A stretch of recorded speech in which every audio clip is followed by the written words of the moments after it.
जेव्हा डिप्रेशनचा तुम्ही सामना करत असता त्यावेळेस अजून एका दुष्टचक्रापाशी येऊन तुम्ही अडकता. ते दुष्टचक्र असं असतं की काय उपयोग आहे एवढे प्रयत्न करून, एवढं प्रयत्न करून सुद्धा जर अपयशच येणार असेल तर सोडून देऊया सगळे प्रयत्न. याच्या मागं बरीच कारणं असू शकतात, पण काही महत्वाची कारणं अशी आहेत. पहिलं कारण तर आहे की खरंच तुमच्याकडं अनुभवांचं मोठं गाठोडं असतं की मी हा प्रयत्न केलेला आहे, मी तो प्रयत्न केलेला आहे. 1, 2, 3, 4, 5, 6, 7, 8, 9, 10, कदाचित ती संख्या 2 आकडी असेल, कदाचित 3 आकडी असेल, कदाचित 4 आकडी असेल. तुम्ही भरपूर प्रयत्न केलेले असतील, पण बहुतेक प्रयत्न, मेजॉरिटी प्रयत्न किंवा सगळेच प्रयत्न तुमचे अपयशी ठरलेले असतील तुम्हाला हवं ते मिळवून देण्यासाठी. आता ह्या अनुभवांचं गाठोडं सुद्धा तुम्हाला ड्रेन करावं लागतं. आणि दुसरी महत्वाची गोष्ट की तुम्हाला ठराविक पद्धतीने प्रयत्न करण्याची सवय लागलेली असते. तुमच्या प्रयत्नांमध्ये सुद्धा तुम्हाला एक पॅटर्न दिसतो. त्या पॅटर्नच्या पलीकडे जाणं तुम्हाला जमत नाही. कित्येक वेळेला मॉरॅलिटी तुम्हाला अडवते, कित्येक वेळेला तुमचे काही आसपास नियम, सामाजिक नियम तुम्हाला अडवत असतात. आता ते नियम खरंच जर चांगल्यासाठी असतील, चांगल्यासाठी म्हणजे दुसऱ्या कोणाचं तरी स्वातंत्र्य हिरावून न घेणारे असतील तर ठीक आहे. म्हणजे की दुसऱ्या कोणाला मारायचं नाही, दुसऱ्या कोणाला तरी व्हायलन्स करायचं नाही, इथपर्यंत जे सामाजिक स्टँडर्ड नियम आहेत तिथपर्यंत ठीक आहे. पण हे चुकीच्या पद्धतीने तुम्हाला किती घातक विचार प्रोग्राम केले जातात ते मी सांगतो. तुम्हाला अपयश आलं, आपण एक उदाहरण घेऊया की हवं ते प्रमोशन किंवा हवा तो बिझनेस नाही मिळाला. तो ज्याला मिळाला कदाचित त्यांनी जास्ती प्रयत्न केले असतील, हे कोणी अज्युम केलं, किंवा कदाचित त्याची लायकी जास्ती होती, हे कोणी अज्युम केलं. पण तुमच्या तोंडावर हे वाक्य फेकलं गेलं आणि तुम्हाला ते ऍक्सेप्ट करायला भाग पाडलं गेलं. काही वेळेला ठराविक प्रयत्न नाही, आपण ह्या पद्धतीने प्रयत्न नाही करायचे. कदाचित जास्ती किंमत मागणं. आता तुम्ही समजा बिझनेसमध्ये आहात आणि तुमच्या सर्व्हिसेसची एक ठराविक किंमत आहे, तुमच्या प्रॉडक्टची ठराविक एक किंमत आहे आणि तुम्हाला समोरचा माणूस डिस्काउंट मागतोय.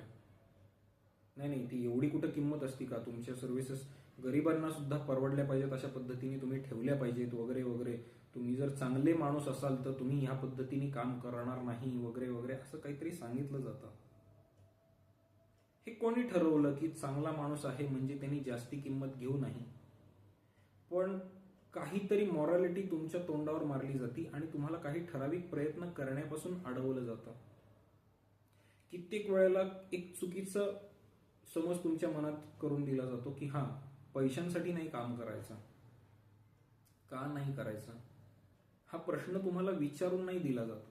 त्याच्यावर दुसरं मॉरल एक वाक्य चिकटवलं जातं की हा प्रश्न विचारणं सुद्धा तुम्ही एक वाईट माणूस असल्याचं लक्षण आहे. लक्षात आलं, एक दुष्टचक्र तुमच्या मनात सेट करून दिलं. आणि मग तुम्हाला प्रश्न पडतो की अरे, मी केलेली कुठलीही कृती जर मला वाईट माणूसच ठरवत असेल तर मी प्रयत्न तरी का करायचे? किंवा काही पद्धतीने, काही ठराविक पद्धतीने जर मी काम करायचंच नसेल, माझे जर हात बांधूनच घातलेले असतील तर मी प्रयत्न तरी का करायचे? मग सिच्युएशन जशी आहे तशीच ठीक आहे ना, मी प्रयत्न करून माझी एनर्जी तरी वाया का घालू? अशा काही कन्क्लुजन पर्यंत तुम्ही येता आणि तुम्ही त्याला म्हणता मी डिप्रेस झालेलो आहे. तुम्ही डिप्रेस नाही झालेला आहात, तुम्ही स्वतःवर काही चुकीची बंधनं घालून घेतलेली आहेत. काही बंधनं सामाजिक असतात, काही आपण म्हणतो नाही आमच्या घरात आम्हाला असं शिकवलेलं आहे. मॉरॅलिटीची बंधनं असतील, काही कौटुंबिक बंधनं असतील, काही वैचारिक बंधनं असतील, काही भावनिक बंधनं असतील की तू माझी शपथ आहे तुला, तू हे नाही करणार, असं तुम्हाला कोणतरी बोललेलं असेल. पण ही बंधनं तुम्हाला हवं ते अचीव करण्यापासून अडवतात. कोणी घातली ही बंधनं, का घातली? कदाचित ती व्यक्ती आपल्या ठराविक पद्धतीच्या विचारांना हँडल करू शकली नाही म्हणून, किंवा त्या व्यक्तीला कदाचित त्या पद्धतीने काम करताना काहीतरी त्रासदायक अनुभव आले म्हणून अशा कुठल्या तरी ॲझम्पशननी किंवा त्या व्यक्तीने काहीतरी चुकीची कल्पना केली की या पद्धतीने काम करणं चुकीचं असतं, या पद्धतीने पैशासाठी काम करणं चुकीचं असतं, या पद्धतीने आपण जास्ती पगार मागायचा नसतो किंवा जास्ती आपल्या वस्तूंची किंमत मागायची नसती, किंवा आपण जर चांगले माणूस असू तर आपण काय ही गोष्ट स्वस्तात किंवा विनामूल्य करणं आवश्यक असतं, म्हणजे सगळ्यांना ती परवडेल वगैरे वगैरे वगैरे. आपली काहीतरी रिस्पॉन्सिबिलिटी असती सामाजिक वगैरे. सामाजिक रिस्पॉन्सिबिलिटी असतेच ना, नसते असं कोण म्हणलं. पण त्याच्यासाठी माझं नुकसान होणं आवश्यक असतं का, हा प्रश्न कोणीच आपल्याला विचारायला शिकवत नाही किंवा आपल्याला हा प्रश्न सुचत नाही. दुसऱ्याचं चांगलं होण्यासाठी माझं नुकसान होणं आवश्यक आहे का, हा प्रश्न न विचारल्यामुळं कित्येक वेळेला ज्या पद्धतीने प्रयत्न करणं आवश्यक असतं त्या पद्धतीने प्रयत्न आपण करत नाही, ती किंमत आपण मागत नाही, ती किंमत आपण मिळवत नाही, ते आपले हक्क आपण घेत नाही. कित्येक वेळेला समोरच्याला आपण सॅक्रिफाईस करायची सवय एवढी झालेली असती की तो तुमच्या सॅक्रिफाईसवर स्वतःचा फायदा करून घेत असतो. मग तो माणूस तुमच्या नातेवाईकांमध्ये असेल, कदाचित बॉस असेल, कदाचित कलिग्ज असतील, पण त्या व्यक्तीला तुम्ही सॅक्रिफाईस करताय याची एवढी सवय झालेली असती की तुम्ही सॅक्रिफाईस करायचं थांबवता त्यावेळेस तो तुम्हाला गिल्ट फिलिंग देतो, कारण तुमच्या सॅक्रिफाईसवर त्यांनी स्वतःचा प्रॉफिट ठेवलेला असतो. आणि मग तुम्हाला असं होतं की अरे काहीतरी गडबडतंय. मग जुन्या पॅटर्नवर तुम्ही जर नुसतं सॅक्रिफाईसवर सॅक्रिफाईस करत बसलात तर तुम्ही डिप्रेशनचा सामना करता, अपयशाचा सामना करता आणि सेल्फ वर्थ स्वतःच्या लायकीवर प्रश्नचिन्ह उभं करता.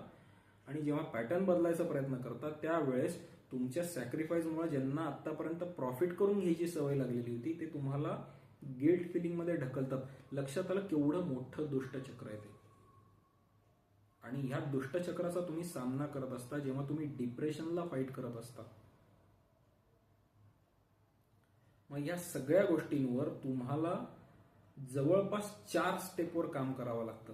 पहिली तर तुम्हाला स्वतःचं मेंटल इमोशनल क्लिन्झिंग करावं लागतं.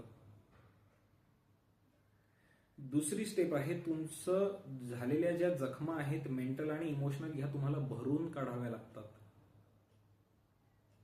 त्या शांत कराव्या लागतात, त्या बऱ्या कराव्या लागतात. तिसरी स्टेप आहे तुम्हाला स्वतःची एम्पॉवरमेंट करावी लागते. स्वतःच्या इमोशन्स, स्वतःचं मेंटल स्टेट एका किल्ल्यासारखं, गडासारखं तुम्हाला मजबूत बनवावं लागतं की बाहेरनं कितीही अटॅक झाले तरी नो प्रॉब्लेम. चौथी स्टेप तुम्हाला स्वतःच्या मनामध्ये एक अँटीव्हायरस फिट करावा लागतो जो बाहेरनं आलेल्या प्रत्येक हल्ल्याला प्रतिहल्ला करेल. समोरच्याला नुकसान करण्यासाठी नाही, तुम्हाला प्रोटेक्ट करण्यासाठी. आणि 5वी स्टेप मग तुम्हाला डिप्रेशनमधनं बाहेर येऊन स्वतःचे जे काही अचिव्हमेंट्स आहेत त्याच्यावर काम करावं लागेल. 5वी स्टेप तुम्ही करालच, पण पहिल्या 4 स्टेप तुम्हाला कराव्या लागतात. त्याच्यासाठी तुम्हाला गायडन्स लागतो. काय गायडन्स लागतो बघूया आपण पुढच्या व्हिडिओमध्ये. मी सांगणार आहे की कुठल्या स्टेप्स आणि त्या करण्यासाठी, त्या पूर्ण करण्यासाठी तुम्हाला काय करायचं असतं.